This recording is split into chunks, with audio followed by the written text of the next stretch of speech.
முக்கியமான ஒரு போராட்டமாக நடந்தது.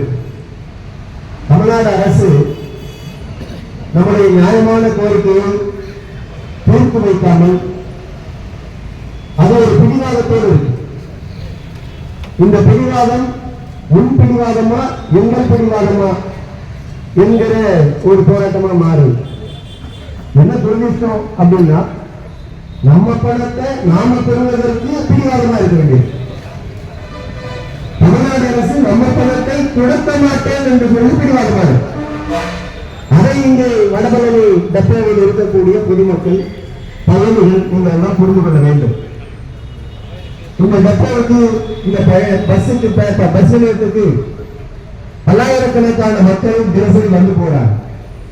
இந்த போராட்டம் நீடித்துக் கொண்டே இருக்கிறது என்று சொன்னால் 40வது நாளாக இந்த ஓய்வு பெற்ற தோழர்களும் பணியில் இருக்கும் தொழிலாளர்களும் இணைந்து ஒரு நெடிய போராட்டத்தை விடாப்பிடியாக நடத்தி கொண்டிருக்கிறார்கள் என்று சொன்னால் அதில் இருக்கிற நியாயத்தை, அதில் இருக்கிற உண்மையை, அதில் இருக்கிற தேவையை இந்த பல்லாயிரக்கணக்கான பயணிகள் நிச்சயமாக உணர்வாங்க. அது தமிழ்நாடு அரசுக்கு அவப்பெயரை உருவாக்கும் என்பதை பற்றி தமிழ்நாடு அரசு கவலைப்படவில்லை என்பது எங்களுக்கு வருத்தமா இருக்கு. நீங்க ஒரு பொறுப்பான அரசு என்றுதான் 4 வருடங்களுக்கு முன்னால் 4.5 ஆண்டுகளுக்கு முன்னால் உங்களுக்கு வாக்கு கேட்டு எந்த தொழிலாளர்கள் சிஐடி தொழிலாளர்கள் ஏராளமான சொந்த பணத்தை இங்கே இந்த போராட்டத்திற்கு நிதி அளித்ததை போல நீங்கள் ஆட்சிக்கு வர வேண்டும் என்பதற்காக உங்கள் கழக உடன்பிறப்பினரிடமிருந்து காசு வாங்கி அல்ல, எங்கள் பணத்தை நாங்கள் செலவிட்டு போராடிய பெருமைக்குரிய தலைவர்கள் இங்கே உட்கார்ந்திருக்கிறார்கள் என்பதை இந்த அரசு மறந்துவிடக்கூடாது. நாங்கள் ஒரு ஆட்சி மாற்றம் வேண்டும் என்று மட்டும் கேட்கவில்லை, ஒரு கொள்கை மாற்றம் வேண்டும் என்றும் கேட்டோம். நீங்க என்ன சொல்றீங்க? ஆட்சி மாற்றம் மட்டும்தான் வரும். ஆட்சி மாற்றம் தேவையா, கொள்கை மாற்றம் தேவையா? எங்களை பொறுத்தவரை ஆட்சி மாற்றமும் வேண்டும், கொள்கை மாற்றமும் வேண்டும். அன்னைக்கு இருந்த எடப்பாடி சரியில்லை, மோடி என்ன சொல்றாரு? இதெல்லாம் காரணம் காங்கிரஸ். அப்ப ஏன் நீ வந்த 11 ஆண்டுகளுக்கு முன்னால் உன்னையே தேர்ந்தெடுத்தாங்க. காங்கிரஸ் சரியில்லைன்னு உன்னை தேர்ந்தெடுத்தாங்க. காங்கிரஸ் மீது அதிருப்தி இருந்ததுனால உனக்கு மக்கள் வாக்களித்தாங்க. ஏழை எளிய மக்களுக்கு வகுப்பாத உணவூட்டி மத வெறியை கிளப்பி அவர்களை மிரட்டி அச்சுறுத்தி வகுப்பாத ரீதியில் மத ரீதியில் ஒன்று சேர்த்து மோடி தவறான ஆட்சியை பிடித்தார் என்பது ஒரு புறம். இன்னொரு புறம் காங்கிரசினுடைய கொள்கை சரியில்லை என்பதனால்தான் பல தொழிலாளர்கள் நடுத்தர வர்க்கத்தை சார்ந்தவர்கள் வாக்களித்தாங்க. ஒரு பக்கம் வகுப்பாத உணர்வும் இன்னொரு பக்கம் காங்கிரஸ் மீது இருந்த அதிருப்தியும் வாக்காக மாறியது. மோடி என்ன சொல்றாரு? இன்னும் காங்கிரஸ் சரியில்லை அப்படின்னா சரியில்லைதான், அதனாலதான் மாத்தினாங்க. ஆனா மோடி இந்த 11 ஆண்டுகளில் காங்கிரஸை விட மிக கேவலமான பொருளாதார கொள்கைகளை பின்பற்றிக் கொண்டிருக்கிறார். அதனால்தான் மோடியை எதிர்ப்பதில், அவருடைய 2 கொள்கைகளை எதிர்ப்பதில் மிக உறுதியாக இந்த செங்கோடி இயக்கம் இருக்கிறது. ஒன்று வகுப்புவாதத்தை எதிர்ப்பதில், இன்னொன்று அவர் அறிமுகப்படுத்திக் கொண்டிருக்கிற அம்பானி அதானி பெரும் முதலாளிகளுக்கான கார்பரேட் பெருமுதலாளிகளுக்கு ஆதரவான அந்த கொள்கைக்கு எதிரான போராட்டத்தை நடத்துவதிலே செங்கோடி இயக்கம் உறுதியாக இருக்கிறது. இங்க என்ன நடக்குது? தமிழ்நாட்டுடைய முதலமைச்சர், தமிழ்நாட்டுடைய அமைச்சர் பெருமக்கள், நீங்க யோசிக்கணுமா இல்லையா? நாம் அளித்த வாக்குறுதி கிட்டத்தட்ட 300க்கும் அதிகமான வாக்குறுதிகளை 2021ஆம் ஆண்டு திமுக தேர்தல் வாக்குறுதியாக வழங்கியிருக்கு. அதில் தமிழ்நாட்டில் இருக்கக்கூடிய மிக முக்கியமான போக்குவரத்து தொழிலாளருடைய கோரிக்கை இருக்கிறது, அங்கன்வாடி தொழிலாளருடைய கோரிக்கை இருக்கிறது, சத்துணவு தொழிலாளருடைய கோரிக்கை இருக்கிறது, கான்ட்ராக்ட் தொழிலாளருடைய கோரிக்கை இருக்கிறது. இதையெல்லாம் யார் பேசுறது? தமிழ்நாட்டில் சட்டமன்றம் இப்ப எடப்பாடியும் அதிமுகவும் திமுகவும் இந்த இடத்துல கூட்டு என்னைக்காவது அதிமுக இந்த பிரச்சனைகளை சட்டமன்றத்தில் பேசியிருந்தா? என்றைக்காவது இங்க இருக்கிற பணிமனையில் பணிபுரியக்கூடிய அதிமுக நண்பர்கள் நீங்க யோசிக்கணும். நீங்க என்ன தொழிற்சங்கத்தில் வேணா இருங்க, என்ன கட்சியில வேணா இருங்க, ஆனா பண பலன் இன்றைக்கு மறுக்கப்படுகிறது. ஓய்வு பெறுகிற போது கிடைக்க வேண்டிய பண பலன் கிடைக்கவில்லை. அது உங்கள் ஆட்சியிலும் கிடைக்கவில்லை, திமுக வந்த பிறகும் கிடைக்கவில்லை என்றால் அது கார்பரேஷனுடைய நஷ்டம், கார்பரேஷனுடைய கணக்கு என்று சொல்லி சொல்லுவதில் நிச்சயமாக 2 பேருக்கு உடனே இருக்கு. 2 பேரும் உடன்பட்டு செயல்படுறீங்க. இது ஏற்றுக்கொள்ள முடியாது. திமுக செய்வது மிகப்பெரிய தவறு. திமுக ஆட்சியாளர்கள் செய்வது மிகப்பெரிய தவறு. ஆயிரக்கணக்கான பயணிகள் 22 மையங்களில் இன்றைக்கு நாங்கள் தினசரி பேசிட்டே இருக்கோம். 40 நாளா பேசிட்டு இருக்கிறோம். எங்கள் தலைவர்கள் இங்கு குறிப்பிட்டார்கள். இன்றைக்கு மட்டும் சென்னை மாநகராட்சியினுடைய செங்கொடி தொழிற்சங்கம் அந்த தூய்மை பணியாளர்கள் 40,000 ரூபாய் நிதியாக போராட்ட நிதியாக வழங்கியிருக்கிறார்கள்.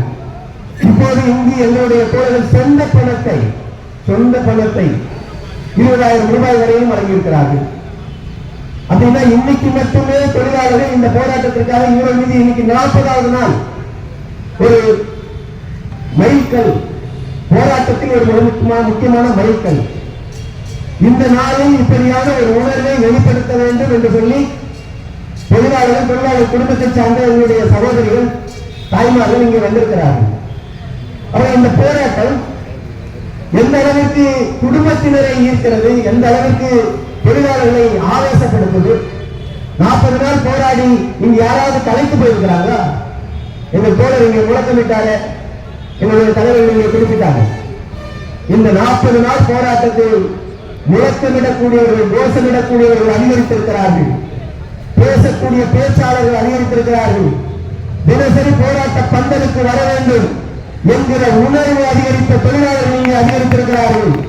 நான் கோவிலுக்கு போறதோ இல்லையோ, சர்ச்சுக்கு போறதோ இல்லையோ, மசூதிக்கு போறதோ இல்லையோ, ஆனா இன்றைக்கு போராட்ட பந்தலுக்கு போக வேண்டும் என்கிற ஆவேசத்தை இந்த 40 நாளிலும் குறையாமல் அதிகரித்திருக்கிறார்கள் என்று சொன்னால் அதுதான் இந்த போராட்டத்தில் இருக்கிற மிக முக்கியமான உணர்வு. 1-2 இல்லைங்க, 16 மாதமாக எங்களுக்கு ஓய்வூதிய பலன்களை வழங்கவில்லை அப்படின்றத சொன்னார். முழக்கத்தில் டிட்டோ போடும்போது முழக்கமிடுகிற போது சொன்னார். 16 மாதங்களாக பணப்பலன்கள் வழங்கவில்லை, ஓய்வு பெறும் பணப்பலன்களை கொடுக்கவில்லை. இந்த 16 மாதம் ஓய்வு பெற்றிருக்கக்கூடிய ஊழியர்களுக்கு காசு இல்லை. 25 மாதங்களாக ஓய்வு பெற்ற தொழிலாளர்களுக்கு கிடைக்க வேண்டிய டிஏ உயரவில்லை, அகவிலைப்படி உயரவில்லை. நீங்க எம்எல்ஏக்கு உயர்த்துறீங்கல்ல, இதர பல்வேறு ஆட்களுக்கு உயர்த்துறீங்கல்ல, எம்பிக்களுக்கு இந்த அரசு உயர்த்துதா இல்லையா? இந்த அரசு ஓய்வு பெற்ற எம்எல்ஏக்களுக்கு இந்த காலத்தில் டிஏவை, அந்த ஓய்வூதிய தொகையை, டிஏலாம் இல்ல, ஓய்வூதிய தொகையை பேசியிருக்கா இல்லையா? முன்னாள் எம்எல்ஏக்களுக்கு வைத்திருக்கக்கூடிய கருணையை உங்கள் ஆட்சி வேறுமுறையில் குறிப்பிட்டதை போல இந்த விடியல் பயணம், இந்த மகளிர் பேருந்து, கட்டணமில்லா பேருந்து, மாணவர் கட்டணமில்லா பேருந்து, விடுதலை போராட்ட வீரர்களுக்கு கட்டணமில்லா பேருந்து, இதெல்லாம் இந்த அரசுக்கு மரியாதையை தேடி தருகிறது என்று சொன்னால் அது உங்கள் அறிவிப்பின் மூலம் மட்டுமில்லை, எங்கள் வியர்வையில், எங்கள் ரத்தத்தில், எங்கள் உழைப்பில் அது இருக்கிறது. நாங்க சின்சியரா அந்த வேலையை செய்யலன்னா உங்கள் அரசுக்கு தானாக நல்ல பெயர் வராது. அப்ப உங்க அரசுக்கு நல்ல பெயர் வாங்கி கொடுக்கிற எங்க வயிற்றுல அடிப்பீங்கன்னா அது எப்படி சரியா இருக்கும்? அதை எப்படி நாங்க பொறுத்துக்க முடியும்? அதை எப்படி அமைதியாக வேடிக்கை பார்க்க முடியும்? என்ன நீங்க செங்கோடு இயக்கம் நேற்று வரைக்கும் எம்பிஎஃப் சேர்ந்து ஒரு ஆர்ப்பாட்டத்தை பண்ணீங்க. 28ஆம் தேதி எம்பிஎஃப் நாமும் சேர்ந்து ஒரு ஆர்ப்பாட்டம் நடத்தினோம். அது ஒன்றிய அரசினுடைய அந்த 28 இல்லை 22 கருப்பு தினம், செப்டம்பர் 22 என்பது நாடாளுமன்றத்தில் ஒன்றிய பிஜேபி அரசு இந்த 4 சட்ட தொகுப்புகளை சட்டமாக்கிய தினம். அது கருப்பு தினம், இந்தியாவினுடைய தொழிலாளர்களுக்கு எதிரான கருப்பு, தொழிலாளர்கள் மீது திணிக்கப்பட்ட கருப்பு தினம். அந்த கருப்பு தினத்தை அனுஷ்டிக்கக்கூடிய வகையில் எம்பிஎஃபினுடைய தலைவர்கள், ஐஎன்டியூசியினுடைய தலைவர்கள், செங்கோடி தொழிற்சங்கங்களினுடைய தலைவர்கள், போராடி கொண்டிருக்கிற எம்ஆர்எஃபினுடைய தலைவர்கள் எல்லோரும் கலந்துகிட்டோம். அங்கு ஒன்றிய அரசு முன்வைக்கக்கூடிய இதே கொள்கை என்ன? தனியார் மயமாக்குறது, பென்ஷனை கட் பண்றது, ஓய்வூதிய பலன்களை கட் பண்ணுவது, இன்னும் கிராஜுவேட்டி உள்ளிட்ட பல்வேறு சமூக நலத்திட்டங்களை கட் பண்ணுவது, இதையெல்லாம் எதிர்த்த ஒரு போராட்டத்தை 22ஆம் தேதி நடத்தியிருக்கிறோம். அதுல எம்பிஎஃபோடு சேர்ந்துதான் நடத்தியிருக்கிறோம். அது ஒரு அரசுக்கு எதிரான போராட்டம். இது இந்த அரசு தந்த வாக்குறுதியை தரவில்லை, அமலாக்கவில்லை என்று ஒரு நண்பன் தலையில கொட்டுகிற போராட்டம். நீ எங்களுக்கு கொடுக்க வேண்டிய காசு நீ கொடு, இல்லைன்னா அவன் தலையில கொட்டுவோம்.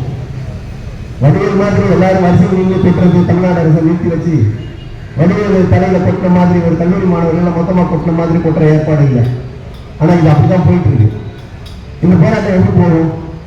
இந்த அரசுக்கு நல்லதா இது? இந்த ஆட்சிக்கு நல்லதா இது? திமுக அரசு யோசிக்க வேண்டாமா? மாநில முதலமைச்சர் யோசிக்க வேண்டாமா? இந்த போக்குவரத்து அமைச்சர் யோசிக்க வேண்டாமா? அண்ணன் சொல்றேன், கேட்கிறேன். மார்க்சிஸ்ட் கட்சியினுடைய மாநில செயலாளர் அன்பு தோழர் பி. சண்முகம் இந்த காலத்தில் போக்குவரத்து துறை அமைச்சர் சிவசங்கரோடு பேசியிருக்கிறார். உடனே ஏற்கனவே நான் அண்ணனை அழைச்சிருந்தேன் பேசுறதுக்கு, இன்னைக்கு கண்டிப்பா அழைச்சு பேசிடுறேன். எங்க தோழர்கள் நீங்க சொன்னாங்க. ஒரு ஏஎஸ்எம் நைனாரும் போனாங்க. சிஎம் ஃபாரின்ல இருக்கிறாரு, வெளியூர் டூர்ல இருக்கிறாரு, வெளிநாட்டு டூர்ல இருக்கிறாரு. வந்தவொடனே பேசி செட்டில் பண்ணிடுவோம். இந்த அதிகாரி பொதுமக்கள் விட மாட்டேன்றாங்க. நான் அதிகாரி வீட்டு பணத்தை நீ கொடுக்குறேன். அதிகாரி தள்ளன்னா அதிகாரிக்கு குளிர் விட்டு போச்சுன்னு தானே அர்த்தம். அதிகாரி இந்த அரசு அவமானப்படுத்துறான்னு தானே அர்த்தம். அதிகாரி இந்த அரசை தோக்கடிக்கணும்னு நினைக்கிறான்னு அர்த்தம். அதிகாரி நீங்க சொல்ற வெளிப்பேரத்துக்குள்ள இறையாய்த்தானா என்கிற சந்தேகம் வருவது உண்மைதானே? அப்ப அதிகாரி உங்களோடு சேர்ந்து உங்களை குழியில இறக்கிட்டு இருக்கிறான் என்பதை யோசிக்காம இந்த அரசு ஐஏஎஸ் அதிகாரிகள் சொல்லுவதை கேட்டுக்கொண்டிருக்கிறீர்கள் என்று சொன்னால் அதுக்கு சரியா இருக்கும். அதிகாரி உங்களுக்கு அட்வைஸ் பண்றானா உங்களை குழியில இறக்கிட்டு இருக்காங்க. யோசிக்கணுமா இல்லையா? இந்த அரசு யோசிக்கணுமா இல்லையா? எங்க ஐஏஎஸ் அதிகாரி யாரு? ஒரு மாநில அரசினுடைய கொள்கையை எப்படி ஐஏஎஸ் அதிகாரி தீர்மானிக்க முடியும்? நிதி வருவாய்க்கு அவர் திட்டமிட வேண்டும். அவரோடு சேர்ந்து மாநில அரசு திட்டமிடணும். இதே காலத்துல எந்த ஐஏஎஸ் அதிகாரி மின்சாரத்துறையில ஓய்வு பெற்ற தொழிலோ முன்னெடுத்து இருக்கிறாரு? அவர் அண்மையில ஓய்வு பெற்றாரு. ஓய்வு பெற்ற அன்னைக்கு அவருக்கு கையில பணம் வந்ததா இல்லையா? அதென்ன மின்வாரிய ஊழியருக்கு எல்லாம் முறையா கொடுத்துருவோம், கூட்டுறவு ஊழியருக்கு முறையா கொடுத்துருவோம், வேறு பல்வேறு துறையை சார்ந்த அரசு துறை ஊழியர்களுக்கு எல்லாம் கொடுக்க வேண்டியதை சரியாக கொடுத்துருவோம். ஆனா போக்குவரத்து ஊழியருக்கு மட்டும் கொடுக்க மாட்டோம்னா போக்குவரத்து துறையில் இருக்கிற அமைச்சரும் போக்குவரத்து துறைக்கு பொறுப்பாக இருக்கக்கூடிய செயலாளர் பொறுப்பில் இருக்கிற கமிஷன் பொறுப்பில் இருக்கிற இயக்குநர் பொறுப்பில் இருக்கிற ஐஏஎஸ் அதிகாரிகளும் தாங்கள் கையாளாகாதவர்கள் என்பதை ஏற்றுக்கொள்வீர்களா? அசிங்கம் இல்லையா? ஒரு அரசு தான் செய்ய வேண்டிய செயலை செய்யவில்லை என்று சொன்னால் அப்ப இந்த மின்சார வாரியத்துக்கு எங்கிருந்து வந்து போனோம்? இப்ப நான் சொல்றதை வச்சு மின்சார வாரியத்துக்கு படிச்சிடக்கூடாது. அந்த பயம் வேற இருக்கு. அவனுக்கு கொடுத்தாலும் நீ கேட்கறியா அப்படின்னு. எதிரிக்கு 2 கல்லு போனாலும் பரவாயில்ல, எனக்கு ஒரு கல்லு போட்டோம் அப்படின்னு நினைக்கிறாளா இன்னைக்கு முதலாளித்துவம் இருக்கு. அப்படியான ஒரு கேடுகட்ட சிந்தனை ஆட்சியாளர்கள் மனதில் இருந்தால் அது பொருத்தமல்ல என்பதை தொழிற்சங்கம் நிச்சயமாக சுட்டிக்காட்டும். எந்த நாட்டில் தொழிற்சங்கம் தன்னுடைய கோரிக்கைக்கான போராட்டத்தை வலுவாக நடத்துதோ அங்கு ஜனநாயகம் இருக்குன்னு அர்த்தம். இங்கே நம்ம தோழர்கள் இங்கே வந்து உட்கார்ந்துருக்கோம். பல்லவன் வயசுல ஏன் போய் உட்காருங்க? பல்லவன் வயசுல ஏன் போராட விடல? இந்த பாடிகார்டு முனீஸ்வரர் கோச்சு பாரு. பாடிகார்டு முனீஸ்வரர் இங்க இடம் கொடுக்காதுன்னு சொன்னாரு. பாடிகார்டு முனீஸ்வரர் தான் அங்க இருக்காரு. பாடிகார்டு முனீஸ்வரர் கோச்சு பாரு. என்ன எதுக்காக நீங்க அங்க உட்கார விடலைங்களா? என்ன தப்பு பண்ணோம்? இங்க உட்கார்ந்து இருக்கிற தோழர்கள் அங்க உட்கார போறோம். அது என்ன உங்களுக்கு பயம்? ரிப்பன் மாளிகைக்கு முன்னால் தொழிலாளர்கள் தூய்மை பணியாளர்கள் உட்கார்ந்ததை போல இவர்களும் அந்த இடத்திலேயே உட்கார்ந்தா ஒரு மிகப்பெரிய அவப்பெயர் வரும் அப்படின்னு நீங்க நினைக்கிறீங்க. இங்க உட்கார்ந்தா வராதா? இங்க உட்கார்ந்தா வராதா? இதுவும் சென்னை நகரத்துக்குள்ளதானே இருக்கு, இதுவும் ஹார்ட் ஆஃப் த சிட்டிக்குள்ளதானே இருக்கு. ஐநாவரத்தில் உட்கார்ந்து இருக்கிறோம், அங்க உட்கார்ந்தா வராதா? ஐநாவரத்தில் இருக்கக்கூடிய தொழிலாளர்கள் அவர்கள் நடத்தி கொண்டிருக்கக்கூடிய போராட்டம் பொதுமக்களை சென்றடையாதா? இந்த சீப்பை ஒழிச்சு வச்சுட்டா திருமணத்தை நீட்டீங்கன்னு நினைக்கிற மாதிரி நீங்க தாமதப்படுத்துகிற ஒவ்வொரு நாளும் இந்த அரசு மீதும் கொள்கை மீதும் தொழிலாளிக்கு வெறுப்பும் அதிருப்தியும் அதிகரித்துக் கொண்டிருக்கிறது என்பதை திமுக அரசு உணரும். அதை புரிஞ்சுக்கணும். நான் தாமதப்படுத்துறேன், தாமதப்படுத்துவதனால் மிகப்பெரிய வெறுப்பு ஏற்பட்டுக் கொண்டிருக்கிறது. நீங்க நீதிமன்றத்தில் போய் பாருங்களேன், நீதிமன்றத்தில் தீர்ப்பு கொடுக்குறீங்க. தொழிலாளர் தீர்ப்பு நீதிமன்றத்தில் நிறைய பேருக்கு கிடைக்குது. ஆனா எத்தனை ஆண்டுகள் கழித்து கிடைக்குது? 8 வருடத்துக்கு குறைந்து எந்த தொழிலாளியும் தனக்கான நீதியை நீதிமன்றத்தில் பெற முடியல. 8 வருடம் கழிச்சு வெளியில வந்த தொழிலாளி நான் ஜெயிச்சுட்டேன் அப்படின்னா சொல்றது இல்லை. அப்பா தீர்ப்பு வந்துச்சு. ஆனா இந்த வீணா போன முதலாளி என்ன பண்ணுவான்னு தெரியாது, அப்பீலுக்கு போவான் என்று மீண்டும் ஒரு பயம் இருக்கும் தொழிலாளிகிட்ட. நீதிமன்றத்தில் போராடி பெற்ற உரிமையை உடனே அன்னிக்கே கையில தோசை கையில காசு வாயில தோசைன்னு அன்னிக்கே தொழிலாளியால் அனுபவிக்க முடியாது. ஏன்னா முதலாளித்துவம் அவ்வளவு மோசமான முதலாளித்துவம், அவ்வளவு மோசமான முதலாளித்துவ நிறுவனங்கள் மேலும் மேலும் அப்பீலுக்கு போய் தொழிலாளியை சித்திரவதைப்படுத்துற மாதிரி அதை எப்படி கொண்டாட மாட்டாங்களோ அதுபோல தொழிலாளர் நீண்ட நாள் காத்திருந்து போராடி பெறுகிற வெற்றி நீ தந்தா கூட என்ன மரியாதை ஏற்பட்டாரு. அதுதான் நான் சொல்ல வரேன். விரைவில் முடியுங்க. உங்கள் மீதான அதிருப்தி, உங்கள் மீதான வெறுப்பு, உங்கள் மீதான கோபம், உங்கள் மீதான வேறு சில வழக்கத்தை விட அதிகமான உணர்ச்சிகள் அது உருவாவதற்கு முன்னாடியே முடிக்க வேண்டிய பொறுப்பு ஆளுகிற திராவிட முன்னேற்ற கழகத்தினுடைய ஆட்சிக்கு இருக்கிறது. குறிப்பாக போக்குவரத்து துறையினுடைய அமைச்சருக்கு அவர் இந்த வேலையை செய்யணும். அண்ணன் போயிருக்கிறாரு, வெளியில வெளிநாட்டு போயிருக்கிறாரு, வந்தவொடனே செஞ்சிடறேன்னு சொன்ன அந்த வாக்குறுதியை நீங்கள் காப்பாற்ற வேண்டும். எங்க தேர்தல் வாக்குறுதியை காப்பாற்ற மாட்டீங்க. முதலமைச்சர் வந்த பிறகு பேசி வேகமாக முடிவெடுக்கிறேன்னு சொன்ன வாக்குறுதியை காப்பாற்ற மாட்டீங்க. ஐஏஎஸ் அதிகாரிகிட்ட பேசிட்டு இருக்கிற அது முடிஞ்ச உடனே சொல்றேன்னு சொன்ன வாக்குறுதியை காப்பாற்ற மாட்டீங்க என்று சொன்னால் போராடாமல் நாங்க என்ன வேற என்ன பண்ணிட்டு இருக்க முடியும்? உங்களுக்கு என்ன பூஜை நடத்தணுமா? இந்த ஆட்சிக்கு நாங்க பாத பூஜை நடத்திட்டு இருக்கணுமா?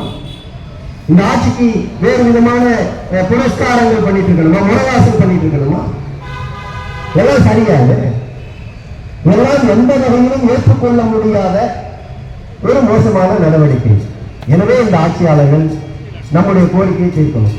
என்ன பண்ணிருக்கிறீங்க? ஏற்கனவே நான் சொன்ன மாதிரி பேச்சாளர்கள் உருவாயிட்டாங்க, முழக்கமிடுகிற தோழர்கள், வலுவான முழக்கமிடுகிற தோழர்கள் வந்துட்டாங்க, மைக்கு புதுசு வந்துருச்சு, சாமியானா புதுசு வந்துருச்சு, சேர் புதுசு வந்துட்டு இருக்குது.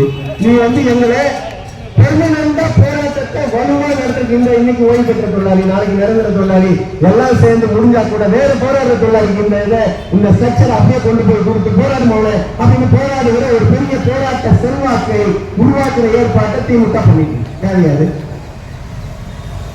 நீ கொடுத்துட்டு இருக்கிற தோழர்கள், அதாவது எனக்கு காசு வரல, ஆனா ஏதோ ஒரு வகையில என் பையன் என் பொண்ணு சம்பாதிச்சு அனுப்புது, என் குடும்பத்துல வேறு நபர்கள் சம்பாதிக்கிறாங்க, அதுல ஒரு சின்ன பங்கை 500 ரூபாய் 1000 ரூபாயை நான் முதல் தவணையாக 2வது தவணையாக கொடுக்கிறோம் என்று சொல்லுகிற உணர்வு இருக்குல்ல, அந்த உணர்வு நிச்சயமாக திமுக ஆட்சி எங்களிடத்திலிருந்து கற்றுக்கொள்ள வேண்டிய உணர்வு. நீ கொடுக்கல, ஆனா நான் போராடிக்கிறேன்.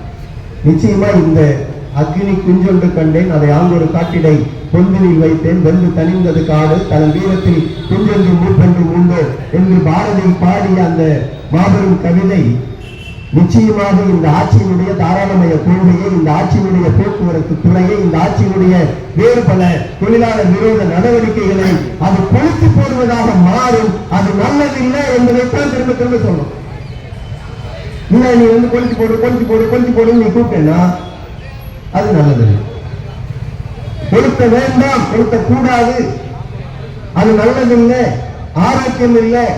நமக்கு ஒரு பொது எதிரி இருக்கிறாங்க, அந்த பொது எதிரியை எதிர்த்த போராட்டத்தில் நீ என்னையும் சேர்ந்து அடி என்று உள்ளே விழுந்து கொண்டிருப்பது எந்த வகையிலும் பொருத்தம் அல்ல. உடனடியாக முடித்து வை.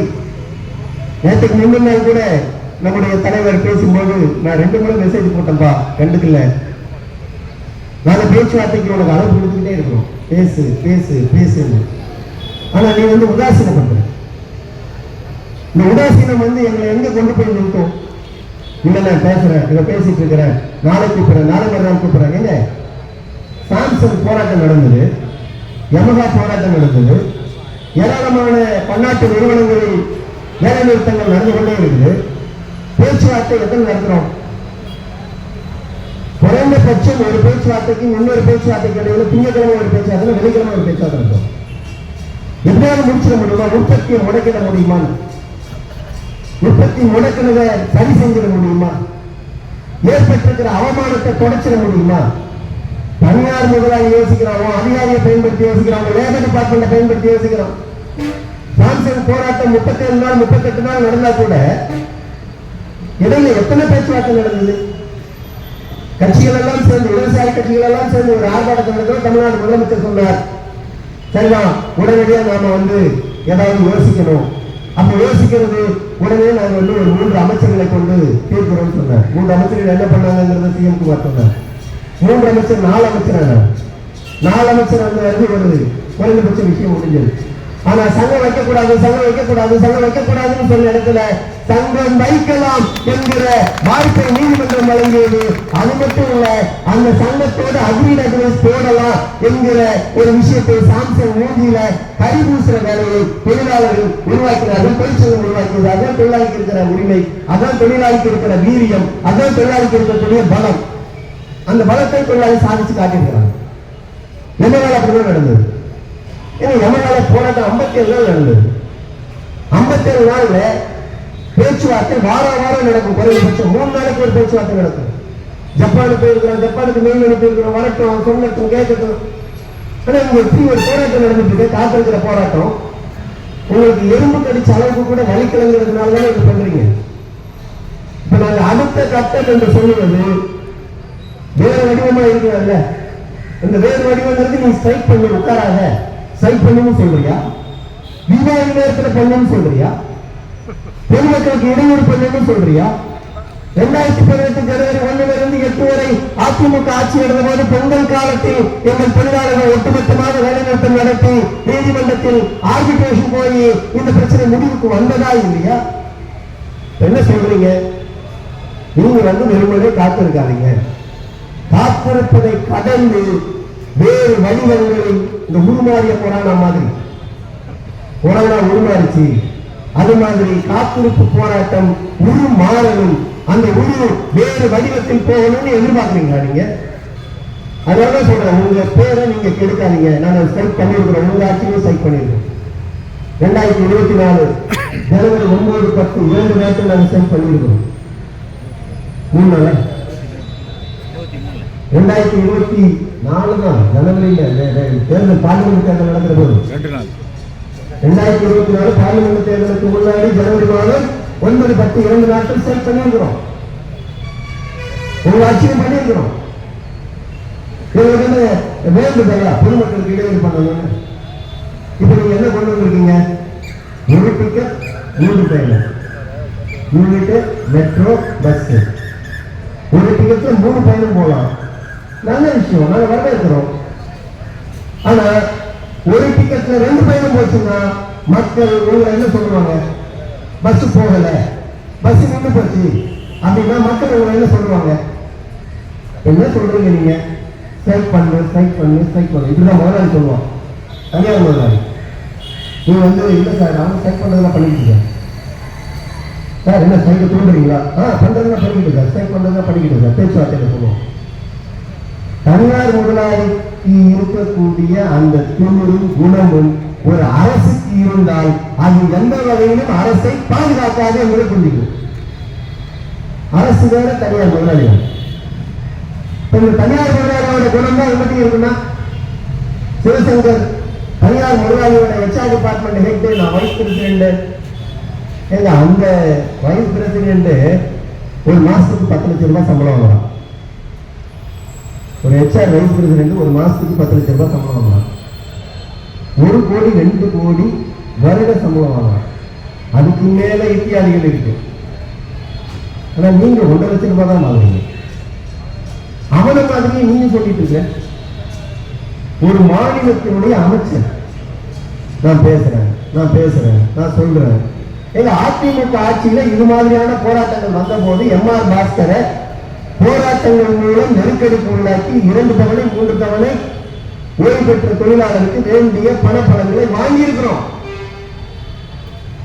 உங்க ஆட்சி அது கிடையாது அப்படின்னு சொன்னா எப்படி உங்க மேல மரியாதை அதிகரிக்கும்? இதெல்லாம் பார்க்க வேண்டாமா? ஒரு ஆட்சி 2க்குமான வித்தியாசத்தை இந்த ஆட்சி உருவாக்க வேண்டாமா? இரண்டுக்கும் இவ்வளவு வகை வித்தியாசம் இருக்கிறது. தொழிலாளர்கள் மீது நாங்கள் இவ்வளவு அன்பை, இவ்வளவு பண்பை, இவ்வளவு மரியாதையை வைத்திருக்கிறோம் என்பதை உண்மையிலேயே நீங்கள் சொல்லுவதை போல் வெளிப்படுத்துகிறீர்கள் என்றால் அது முதலில் போக்குவரத்து தொழிலாளருக்கு, ஓய்வு பெற்ற தொழிலாளருக்கு கிடைக்க வேண்டிய பணப்பணங்களை உடனடியாக நீங்க ரிலீஸ் பண்ணணும். வாங்கி வச்சிருக்கிற கடன் 4.5 லட்சம் கோடி வாங்கி வச்சிருக்கீங்க. 4.5 லட்சம் கோடி இருக்கு. 4 லட்சம் கோடி ரூபாயில எங்களுக்காக வாங்குவீங்க. 1972 வேல்முருகன் சொன்னாரு, பஸ் தனியாருக்கு கிட்ட இருந்து அரசுடைமையாக்கப்பட்டது அப்படின்னு. 47 சென்னை மாநகரத்தில் அரசு பேருந்து 30 தான் இயங்கிது. இந்தியா விடுதலை பெறுகிற போது அரசு பேருந்து 30 தான் இயங்கிது சென்னைக்கு. தமிழ்நாடு முழுவதும் எவ்வளவு இயங்குறது அப்படிங்கிற புள்ளிவிவரத்தை உடனடியாக பார்க்க முடியல. இன்னைக்கு தமிழ்நாடு முழுவதும் 30,000 பேருந்துகள் இயங்கிக் கொண்டிருக்கு. அது எஸ்சிடிசியில, டிஎன்எஸ்சிடிசியில, எம்டிசியில எல்லாம் சேர்ந்து 30,000க்கும் மேற்பட்ட பேருந்துகள் இயங்கிட்டு இருக்கு. கிட்டத்தட்ட ஒரு 1.25 லட்சம் தொழிலாளி அதுல வேலை செய்யறாங்க. தனியார் பேருந்துகள் ஒரு 8,000 பேருந்துகள் இயங்கிட்டு இருக்கு. ரயில் ஒரு 519 ரயில் ஓடிட்டு இருக்கு. பயணிகள் இன்னைக்கும் அன்னைக்கும் வடக்கைக்கும் தெற்கைக்கும் கிழக்குக்கும் மேற்குக்கும் பயணிச்சுக்கிட்டே இருக்கிறாங்க. பயணமும் அதிகரித்திருக்கு, பேருந்துகளும் அதிகரித்திருக்கு. உட்கட்டமைப்பு என்று சொல்லுகிற போது இது தேவை. இந்த உட்கட்டமைப்பு தேவையை நீங்கள் உருவாக்கி இருக்கிறீங்க, அது நல்ல விஷயம், வரவேற்கிறோம். ஆனா என்ன கேள்வி, இவ்வளவு பேருந்து எண்ணிக்கை என்ன தானா எழுந்ததா? எங்களுடைய வேலையும், எங்களுடைய ரத்தமும், எங்களுடைய உழைப்பும், எங்களுடைய உழைப்பில் எங்கள் மீது சுரண்டப்பட்டதும் பணமும் சேர்ந்து உருவான மூலதனம் இல்லையா அந்த பஸ்? எங்கள் உழைப்பினால் உருவானது இல்லையா இந்த புதிய பஸ்ஸுகள், இந்த பேருந்துகள்? எங்களுடைய உழைப்பை நீங்கள் மூலதனமாக மாற்றுவீர்கள். ஆனால் எங்களுக்கு கொடுக்க வேண்டிய பண பயன்களை, எங்களுடைய பணத்தை நீங்கள் திரும்ப தர மாட்டீர்கள் என்று சொன்னால் அது எந்த வகையிலும் ஏற்புடையதல்ல. உண்மையிலேயே இது 40வது நாள் என்கிற முறையில் இன்றைக்கு இரவுக்குள் இந்த அரசு இது குறித்து முடிவெடுக்க வேண்டும். இல்லையென்றால் தொடர்ந்து நாங்கள் பேசுவோம், போராடுவோம், அடுத்த கட்டத்துக்கு போவோம். சிஐடியு ஏற்கனவே 2 கட்ட போராட்ட ஆதரவு போராட்டத்தை நடத்தியிருக்கு. பல தொழிற்சங்கங்கள் அங்கங்கு சின்ன சின்ன போஸ்டர்ஸ் வெளியிட்டு இருக்கிறாங்க. சிஐடியுடைய மாநாடுகள் ஏராளமாக நடந்து கொண்டிருக்கிறது. எல்லா மாநாடுகளிலும் தொழிலாளர்கள், வேறு வேறு சங்கங்களை சார்ந்த தொழிலாளர்கள் இந்த அரசு மீது மிக அதிகமான கோபத்தை வெளிப்படுத்திக் கொண்டிருக்கிறார்கள். இந்த அரசு தொழிலாளர்களுடைய கொள்கையை எதிராக இருக்கிறது, தொழிலாளர் விரோத கொள்கையை பின்பற்றுகிறது என்கிற கோபத்தில் ஒட்டுமொத்த தொழிலாளர் வர்க்கமும் தமிழ்நாடு முழுவதும் இருக்கிறது. அது உங்களுடைய திமுக தொழிலாளர்கள் இருக்கிறாங்க. இதையெல்லாம் புரிந்து கொண்டு நாங்கள் நடத்தி கொண்டிருக்கிற இந்த மாநாடு அது தொழிலாளி வர்க்கத்தை ஆற்றல்படுத்திக் கொண்டிருக்கிறது. அடுத்த கட்ட போராட்டம் எங்களுடைய உரு மாறாமல் முடிப்பதற்கு, காத்திருக்கும் போராட்டத்திலேயே முடிப்பதற்கு தமிழ்நாடு அரசு முன்னுக்கு வர வேண்டும் என்கிற வேண்டுகோளை அழுத்தமாக தெரிவித்து காத்திருக்கும் தொழிலாளர்களை மீண்டும் மீண்டும் வாழ்த்து நிச்சயம் வெல்வோம், நாம் தான் வெல்வோம், நாம் தான் போராடுவோம், நாம் தான் சரித்திரம் படைப்போம் என்று சொல்லி கேட்டுக்கொள்கிறேன். நன்றி, வணக்கம்.